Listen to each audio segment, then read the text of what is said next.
Good morning children. हम लोग करीब करीब ग्रामर के हर लेसन को एक बार तो पुनरावृत्ति कर चुके हैं। अब रहा उसको बारीकी से रिवीजन करने का टाइम। अब आप लोगों को आज रिवीजन के तौर पर पहला लेसन के बारे में हम कुछ बताने जा रहे हैं, जो आपके पहला लेसन में होगा parts of speech. Parts of speech आप लोगों ने जूनियर सेक्शन में इसका नाम सुना होगा कि पार्ट्स ऑफ स्पीच जो हैं सारे इंग्लिश के वर्ड को 8 भागों में बांटा गया है। उसी को हम लोग पार्ट्स ऑफ स्पीच कहते हैं। यानी all English words are divided into main 8 parts. These are called parts of the speech.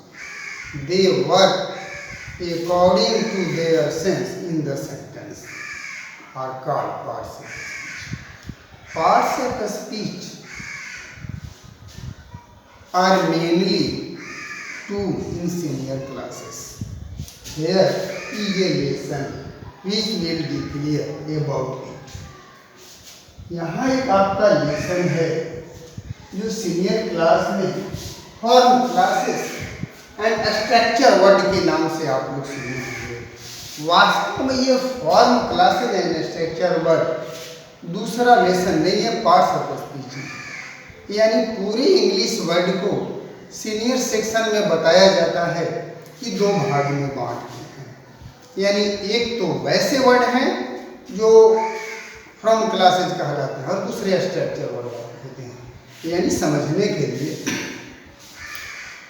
2 भाग में 2 मेजर पार्ट में हम लोग सारे इंग्लिश के वर्ड को बांट दिए। 1 को कहते हैं फ्रॉम क्लासेज।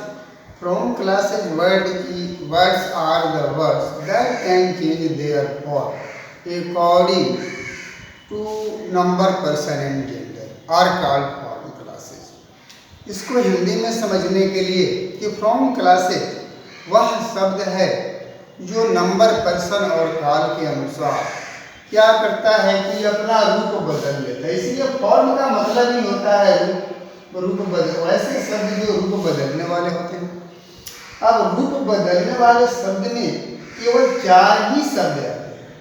देखिए, नाउन है जो नंबर के अनुसार अपना रूप बदल लेता है, सिंगुलर नंबर, प्लूरल नंबर। मुख्य रूप से नाउन के हम लोग 2 नंबर पढ़ते हैं, या तो सिंगुलर होगा नाउन या प्लूरल होगा। दूसरा चीज है एडजेक्टिव। एडजेक्टिव आप लोग पढ़ते हैं कि एडजेक्टिव जब डिग्री ऑफ कंपैरिजन आप लोग पढ़ते हैं या हम लोग पढ़ते हैं तो उसमें देखते हैं कि डिग्री ऑफ कंपैरिजन तीन, ये तीनों क्या वास्तव में है एडजेक्टिव के रूप है, पॉजिटिव, कंपैरेटिव और सुपरलेटिव। अब वर्ब है, वर्ब जो है आप लोग जब टेंस पढ़ते हैं तो ये पढ़ते हैं कि वर्ब के 5 फॉर्म होते हैं और कौन सा फॉर्म जो है कहाँ प्रयोग होता है। तो आप लोग ये जान लेते हैं कि टेंस हमारा किस तरह से इसका कंस्ट्रक्शन है बना हुआ। और हम लोग ये कह लेते हैं, वर्ब का यूज सीख लेते हैं तो हम लोग कह लेते हैं कि टेंस सीख गए। और रहा एडवर्ब। एडवर्ब भी वैसे ही वर्ड है जो अपना फॉर्म बदलता रहता है। यानी मुख्य रूप से ये 4 ही शब्द है जो फॉर्म क्लासेस के अंतर्गत आता है। और रहा चलिए structure word. Structure words are the words that can not change their form according to tense, person and gender. यह जो है स्ट्रक्चर वर्ड जो होता है अपने सदैव एक ही फॉर्म में हर जगह रहता है। यानी ये अपना रूप नहीं बदलता है। यानी प्रीफिक्स एंड सफिक्स के प्रभाव से ये मुक्त रहता है, ये फॉर्म अपना चेंज नहीं करता है। और इसके अंतर्गत कुछ अधिक शब्द आते हैं। अब देखिए डिटरमाइनर है। डिटरमाइनर जो है ये अपना फॉर्म नहीं बदलता है। जैसे आप लोगों ने सुना होगा आर्टिकल्स जो हैं ये डिटरमाइनर हैं, डेमोस्ट्रेटिव एडजेक्टिव है ये सारे डिटरमाइनर हैं, डिस्ट्रीब्यूटिव एडजेक्टिव ये सारे डिटरमाइनर कहलाते हैं। ये सब अपने फॉर्म को नहीं बदलते। यही कारण है कि इसको हम लोग स्ट्रक्चर वर्ड के श्रेणी में रखते हैं। अब रहा प्रोनाउन। जितने भी वर्ड हम संज्ञा के बदले में प्रयोग करते हैं, the word which is used instead of a noun that will be called pronoun. यानी इसका मतलब है कि प्रोनाउन भी है ही सी इट, ये सब हमेशा एक ही, वो रूप नहीं बदलता, ये सफिक्स परफिक्स के प्रभाव से मुक्त रहता है, फ्री रहता है। और इसके बाद है प्रीपोजिशन। जितने प्रीपोजिशन है ये भी फॉर्म नहीं बदलता है।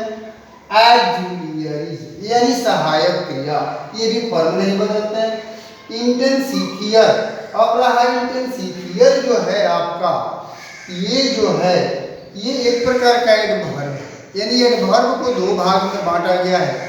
एक तो एडवर्ब वैसा है जो फ्रॉम क्लासेस में आता है, वो अपना रूप बदलता रहता है, लेकिन कुछ वैसे भी एडवर्ब हैं जो अपने फॉर्म नहीं बदलते रहते हैं या नहीं बदलते हैं, उन्हीं को हम लोग इंटेंसिफियर के नाम से जानते हैं। इसके बाद कंजक्शन, कंजक्शन जो है संयोजक वर्ड एंड बट, ये सब जो है कंजक्शन वर्ड कहलाते हैं, ये भी अपना फॉर्म नहीं बदलते हैं। इस यही कारण है कि स्ट्रक्चर वर्ड के अंतर्गत रखे गए हैं। इंटरजेक्शन, विस्मयादि बोधक जो वर्ड होते हैं ये भी क्या होते हैं, स्ट्रक्चर वर्ड के पार्ट होते हैं। इसके बाद सेंटेंस कनेक्टर जो है ये भी हमारा स्ट्रक्चर वर्ड का अंग है। सबोर्डिनेटर और क्वेश्चन वर्ड जितने होते हैं, व्हाई, व्हेन, वेयर, ये सारे जो होते हैं ये मॉर्फेम के प्रभाव से या अफिक्स के प्रभाव से मुक्त होते हैं। इतना होने के बाद अब आप लोगों को ये समझ में आ गया होगा कि ये पार्ट्स ऑफ स्पीच जो हैं हमारे सीनियर सेक्शन में दो भाग में बांट करके कैसे हम लोग अध्ययन करते हैं।